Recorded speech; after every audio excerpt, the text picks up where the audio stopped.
Well, hello and welcome to the Informed Traveler Podcast, a weekly travel podcast where our goal is to help you become a more informed traveler. I'm your host, Randy Sharman. Our weekly guest, travel expert Onanta Forbes, is traveling this week through Newfoundland, so we'll catch up with her in a few seconds to learn what she's been up to and get some tips on traveling to Newfoundland. Then we'll chat with the CEO of a company called TROBBU, a luxury company offering travelers vacation villas and apartments, and they recently opened an all-inclusive luxury villa in Tulum, Mexico, so we'll get some insight on that. But first, let's kick things off chatting with travel expert Onanta Forbes, who joins us each week to discuss some of the travel news and travel trends. You can follow her adventures on Instagram, Facebook, and X at Onanta Forbes. OnantaForbes.com is her website. Hello, Onanta. Hello. How are you? I'm fine, thank you. I'm excited to hear all about Newfoundland, Yes. which is where we find you today. Yes, I'm very excited. I've never been to Newfoundland, and this summer we wanted to explore Canada, so why not the furthest east we can go? And that's about as far east as you can go, right? Yes. Yeah, so it's good. It's, we haven't been here a long time, like just a few days so far, but we took a Air Canada connection via Montreal. And the reason why I bring that up, our connection was only an hour, and I was it's technically a legal connection. I was a little, I don't know, maybe a little wary of making my connection, but lots of time. It really did well. So if everybody sees that, not to worry. Air Canada seems to have figured it out. We took off and landed from the same terminal. So it's all good. Arriving in St. John's, which is the capital of the province, we rented a car for our time here. You don't need to, but it's nice to have it to explore. A nice central hotel is, it's called the Alt Hotel. It's part of the Germain property. It's right by the cruise dock. And that day, the Norwegian Gem was in town, and followed a little bit later came Regent Seven Seas Splendor. So it's a busy port. And just a little hint for those traveling to Newfoundland by cruise, I would pre-book your shore excursions because it's not a big place. So you may not want to take be caught off guard and not having a shore excursion, but it's super easy to walk around throughout the town if you wish. You get a sense it's very Irish, and they say it's probably almost as Irish as Ireland. And you can see that with almost the accent in their Newfoundland language. Definitely lots of pubs, and the food that's served here very focused on fish and French fries, and it's all very yummy. Maybe not as caloric as you want it to be, but very yummy, and lots of beer and ale.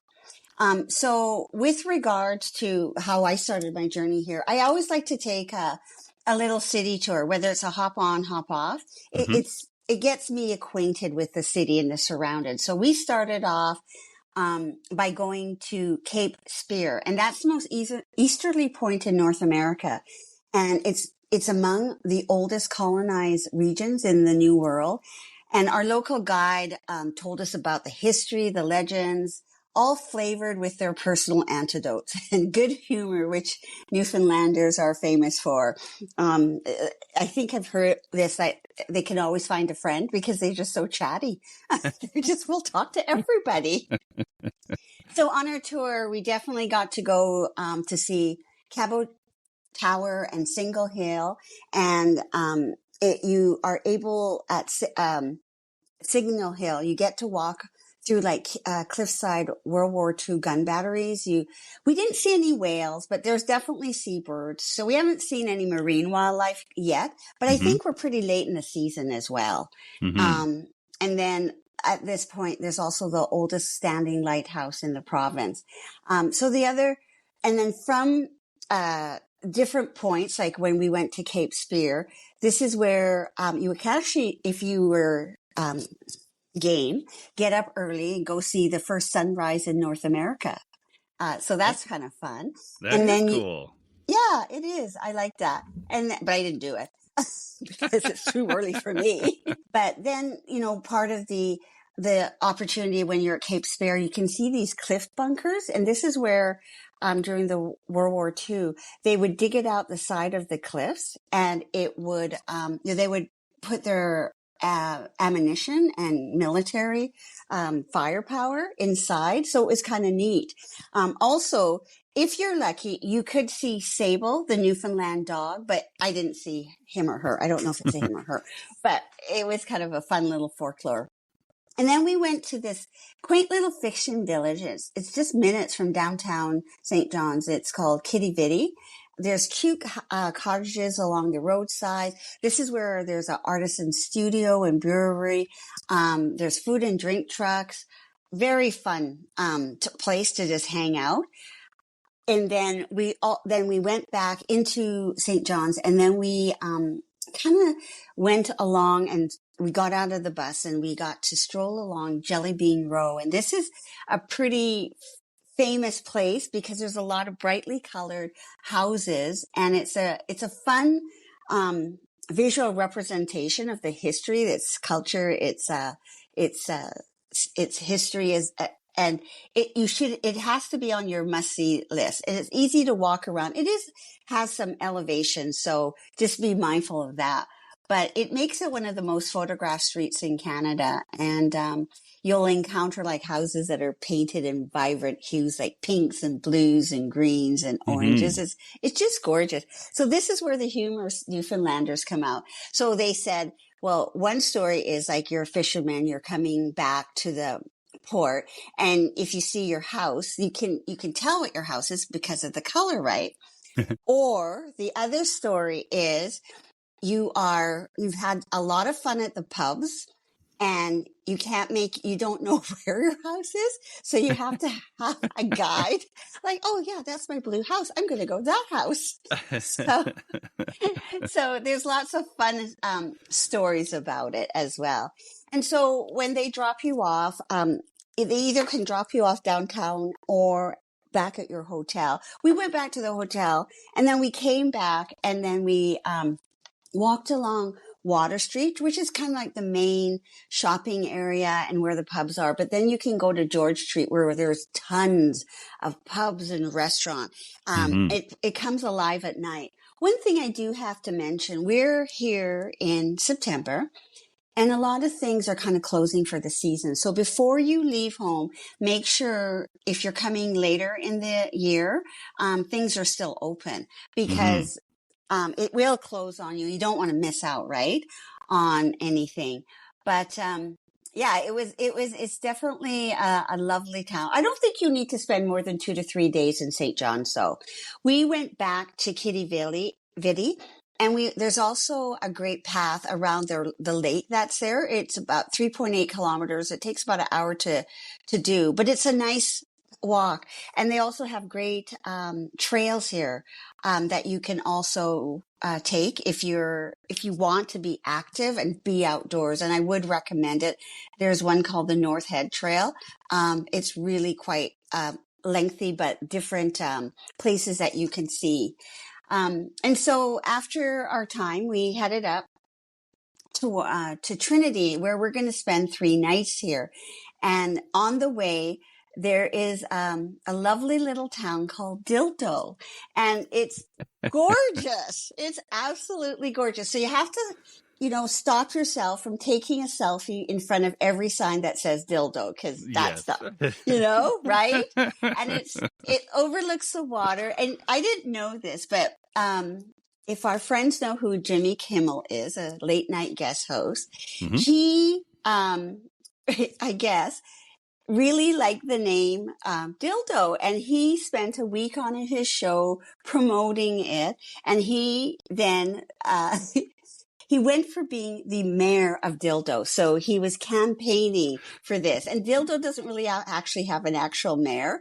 So anywhere you see these signs of, Jimmy Kimmel for mayor. And he actually then paid for a dildo sign that's mounted on a hill overlooking the cove and the village, kind of like the Hollywood sign. And people come for a long way, and they photograph it. you can have a lovely lunch at the brewery here, go for a little walk. There's not a lot to do here other than the funness of it. And, I Mm-hmm. think, again, that's where you find the humor of Newfoundlanders. Mm-hmm. Um, so it's quite sweet. And so you know what? And we chose Trinity as a place to come and stay for a few days because it's very picturesque. It's got great, well-preserved historic architecture. It has a theater here called Rising Tide Theater. And, it's quite famous during the summer season and you should come. They have walking tours, museum tours. We're going on a boat tour tomorrow and then we're going to go see the different, coastal towns and hopefully see some wildlife. We're too late for icebergs, but Mm-hmm. that's okay. I had clients that came in June and they were able to see, icebergs from this destination here. And then this afternoon we're off to Port Rexton and there are going to be breweries and cultural attractions or venture. And then we may venture out to what called Dungeon Provincial Park to see some geological formations.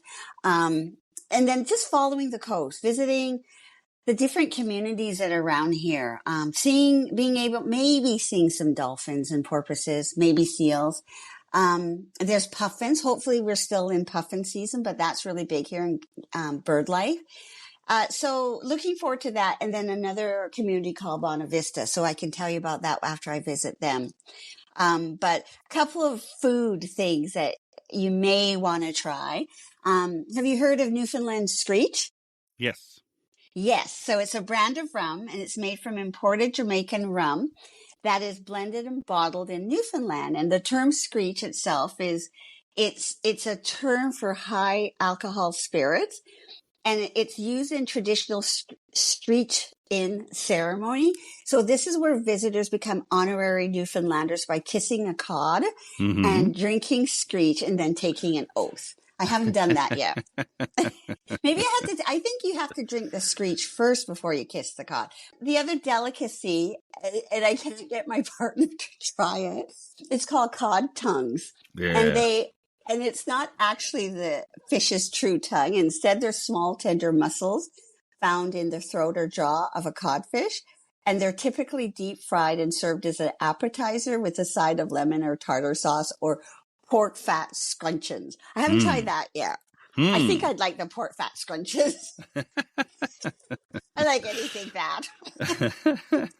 But so Well, those are the two so far. Of course, fish and chips, right? yes, of course. Yeah, you got to Yes. have that. Yes. Yes. So anyway, that's my journey to date. Well, it sounds like you're having lots of fun. You mentioned this is your first time to Newfoundland. What surprised you, or what weren't you expecting, or what did you expect that didn't happen? Or Right. Yeah. So you know what it is like Newfoundland and Labrador, they have these beautiful tourism commercials that you see, on TV. And I always get caught by how colorful it is. Like, the laundry in the wind or just the colors. It really is what it is. Like, and it's not just at one spot. It's at all the locations I've been to so far. It's just a beautiful destination. It's on the ocean. It's, it is a small province, but it takes time to drive to different places. mm-hmm. So keep that in mind. And I would like outside of Newfoundland or St. John's, I would rent a car. But I just think it's it's in Canada. It's the opportunity to see a beautiful part of Canada, like especially from the prairies. We're landlocked, right? So Mm-hmm. this is really neat. Mm-hmm. And I'm looking forward to finding a place where they have live music because I think the music would be pretty amazing. Oh, I would think so too. Yeah. Yeah. Well, it sounds like your days are full and action packed. And it also sounds like you're combining like formal tours with doing things on your own, which is kind of a good way to explore a destination, right? Oh, absolutely. I'm always about taking a local tour just to find out, because you can do it on your own, Hmm. but you don't want to be this focused on a guidebook or on your iPhone reading about it. It's always nice to get that personal Hmm. inflection from a guide, somebody that lives here, somebody that has stories. That it's just interesting, I think, to hear what's going on, because you come to a place to learn as well as to enjoy. Hmm. So yes, I would definitely encourage people to have a blend of both. Awesome. Well, it sounds like you're having a great time in Newfoundland. Can't wait to hear more. So we'll do that next week. So appreciate you taking the time out in your travels to enlighten us. Thank you so much. Oh, it's my pleasure. Onetta Forbes is a travel expert. You can follow her adventures in Newfoundland on Facebook, Instagram, and X at Onetta Forbes, and OnettaForbes.com is her website. Thanks again. Have a good week.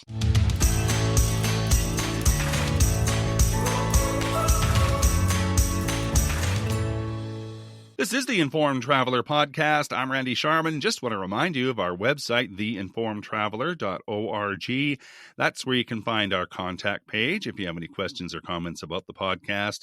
You could also email me, too, with any questions you might have. My email address is randy@theinformedtraveler.org.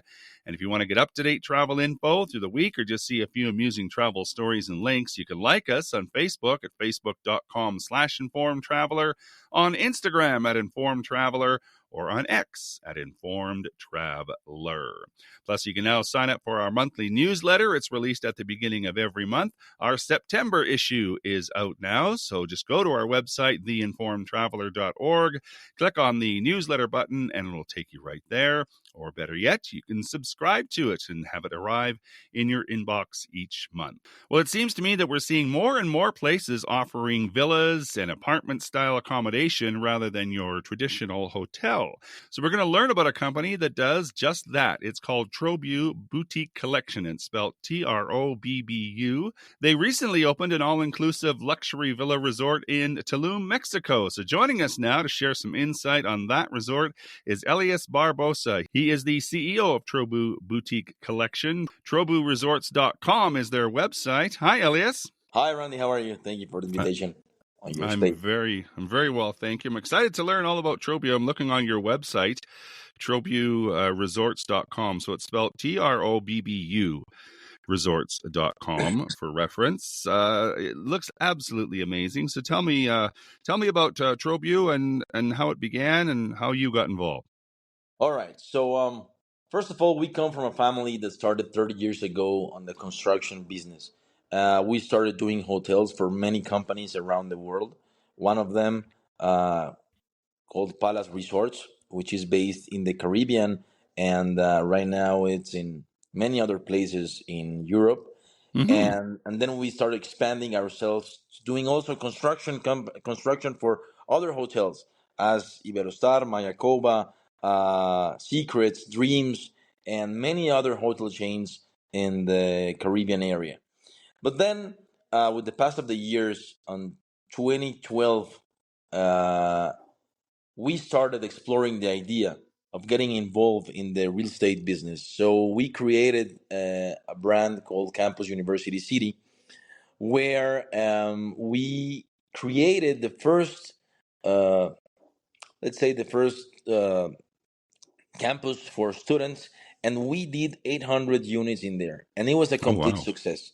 Okay, and the way we Mm-hmm. did it is that anybody could be able to buy a unit from us in there, and then give it to us for operation, so we can get them revenue from it. And Mm-hmm. that's what we've been doing for the past, let's say, 14, 13 years since then. And the people is really happy with it. But then we started exploring that we wanted to make something uh, in US dollars, but in Mexico.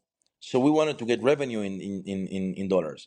And then Mm-hmm. we came back and said, okay, if we do hotels for others, why don't we start our own brand on these luxury villas resorts with the concept all inclusive, where Mm-hmm. we can be completely separate from what everybody else is doing and give our guests something unique and special. And then we said, okay, perfect. So what can we do with those villas? So we said, okay, why don't we uh, fraction our villas and give the possibility to anybody to be able to buy a fraction from any of our villas and then get to decide what they want to do with their fraction every year. They want to use it, they can go ahead and use it. The unit is up to 8 people on the resort. And then if they don't want to use it, maybe they can swap it with any Hmm. other owner, TROBBU owners. So TROBBU right now has 6 different locations. We have Tulum, Mérida, Mahahual, Cabos, San Miguel de Allende, and Madrid at the moment. So basically, if you have a fraction, let's say in Cabo, and then I have a fraction in Madrid, then we can maybe exchange in a year, okay, your fraction with my fraction. I'll go to yours, you go to mine. But then let's say you don't want to use it, you don't either want to swap it. Let's say you want to get revenue, okay, and you want to be Yeah. part of the hotel business. So what you do is that you give us your fraction.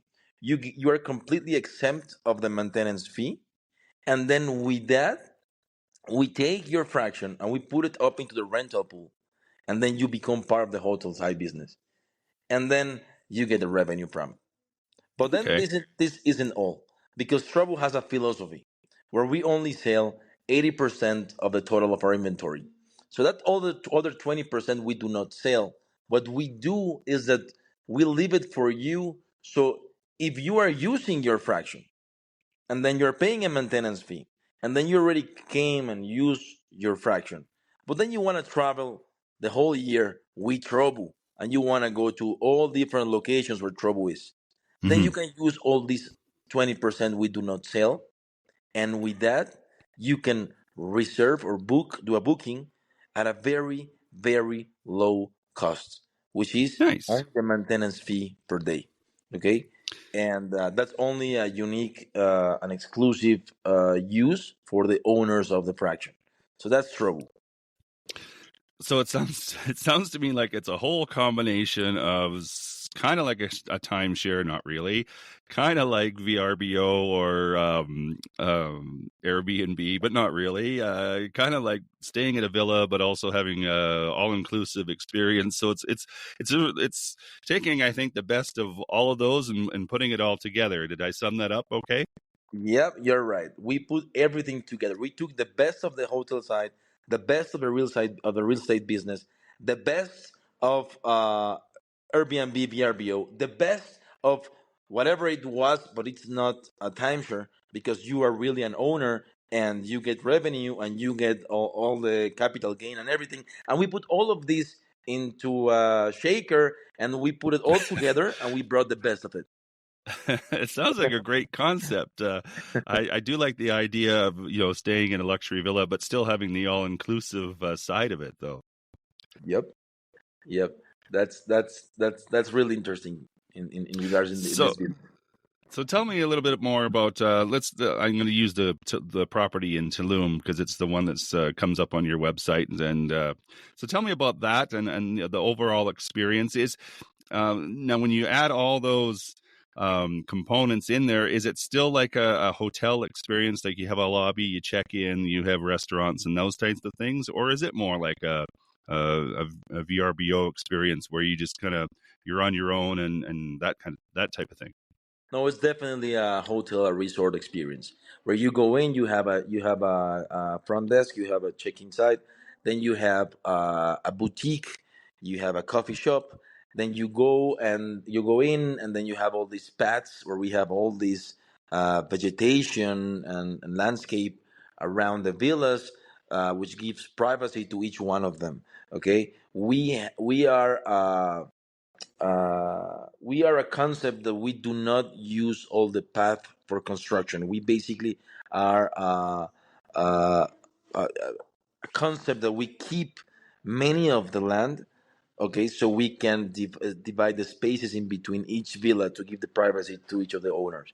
So Hmm. basically, in each villa, you have your own butler. This butler, what it does is that it will it will serve you the whole vacation. So basically, how it works: you go into your villa.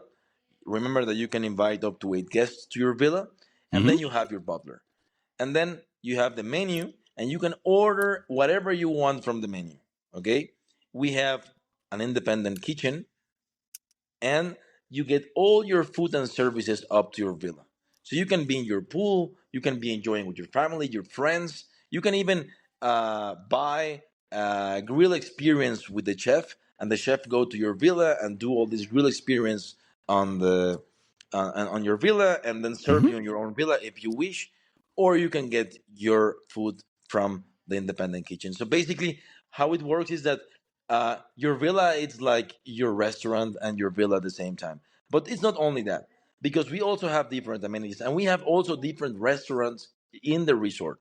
Okay, we have a pizza oven restaurant, we have a ice cream station, we have 5 p.m. A card goes out, and then they can offer you uh, champagne or any drink or whatever dessert or something like Hmm. so. So it goes to each villa, and then all the people can come out and enjoy the experience that we're giving that at that time. So basically, it's it's a unique experience. If you would ask me how would I resume this, I would say it's a tailor-made experience, Hmm. because your butler not only will be in charge of you, but will also be in charge of your tours, of your spa selections or your bookings in the resort or out the resort, and he will be for you 24/7.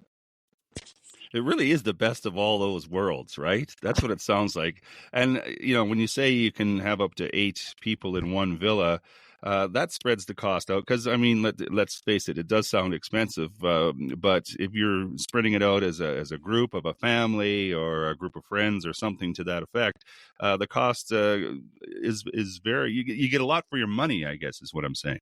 I'll put it this way. It, 65% of tourists, whenever they travel, they travel with family members, maybe with kids, maybe with their parents or their friends or whoever. Hmm. So basically, they have to book more than one room in any resort. Yes. What's the difference? The difference is that in any resort, first of all, you have to share with 1,000 more people the pool and all the amenities of the resort. In this scenario, or in this case, you get to share the privacy of your own space with your own people. So let's say the villa has a price of $1,000 per night. Okay, if you split the cost per eight guests in divided in eight guests, it would be something really symbolic. Let's say Hmm. you are traveling with three more, you and two more couples. Okay, if you split those $1,000 in between three couples, then you get a really fair price per Hmm. couple. So Hmm. basically, that's the way it works. It's split and share. Hmm. And of course you get the experience like none other, like having a chef in your villa. Correct. Like That's correct. that's you live like a movie star for a week or for That's correct. however long you're staying. So that's amazing. Yeah. So you have the Tulum property. Tell me a little bit about more some of the amenities and experiences you offer as far as tours or anything like that. Well, we have cenotes, we have the beach, the beach club area. We have you can go to the ruins, and well, Tulum is really nice for their wellness side. So we have also the yoga room in the property where we have classes, uh, and then we have also the gym in the property. We have the spa in the property. We have the pizza oven, as I said, and many experiences in and out that we can offer in that property. And right now Mm. we are, as I told you, I'm right now in San Miguel de Allende. We're about to open our next location here in San Miguel. It will be opening by April 2026, and we're pretty much advanced with the construction of this resort, and we're really happy because this one is in San Miguel de Allende in downtown, and it's just 7 minute walk from the cathedral, and it's beautiful location that we have over here. We're also building here 15 unique villas with the same concept, the same everything, and we'll be offering in here as well the spa. It's a very nice spa wellness center area. We have also a beauty salon because it's a very nice location for weddings in San Miguel de Allende. And then we will be doing also a piano bar and many other things happening here in San Miguel. And then we will be opening that same 2026 TROBBU Merida, which is a very beautiful hacienda with 25 villas, and then we are adding more amenities. We are having a cigar bar. We're having a winery cellar area, like for special events, and then also a wedding section inside our hacienda. And then we have Mahawal. What's Mahawal? Mahawal is in the Riviera Maya, and we have this nice beachfront property. We are also creating 25 villas, which will be also opening by the end of 2026. We're also under construction in that project, and we're running fast. And then it comes Cabo. Cabo also 800 line meters of beach in Cabo, and we're building there 39 villas, which is the same concept. And one more time, will be opening by May 2027. Also Madrid. We are in downtown Madrid, in a very nice location in Europe, and that's our first location outside of Mexico. And what Wow. we're trying to do here is that we want to expand our brand to many other locations in the States and in Europe. And one more thing, we are also looking for a new location in Dominican Republic, so we can offer our U.S. guests something really special in Dominican Republic in the near future. Very nice. Well, it sounds like you're going to be a very busy guy in the coming months, in the coming years, but it's all very exciting. People can go on the TROBBU website, TROBBUresorts.com, get a visual. It's absolutely gorgeous. I love the concept where you just take the best of all those things and put it all together. It's amazing that no one's thought of this before, but good on you. I appreciate your time. Elias Barbosa is the CEO of TROBBU Boutique Collection. Again, the website, TROBBUresorts.com is the website. Appreciate your time, Elias. Thank you so much. No, thank you, Randy. And that is our show for this week. If you have comments or questions, we'd love to hear from you. If you have a show idea, send that along as well. My email is randy@theinformedtraveler.org. And if you like what you heard, tell a friend. You can check out our website too at theinformedtraveler.org. In the meantime, thanks for listening, travel safe, and be an informed traveler.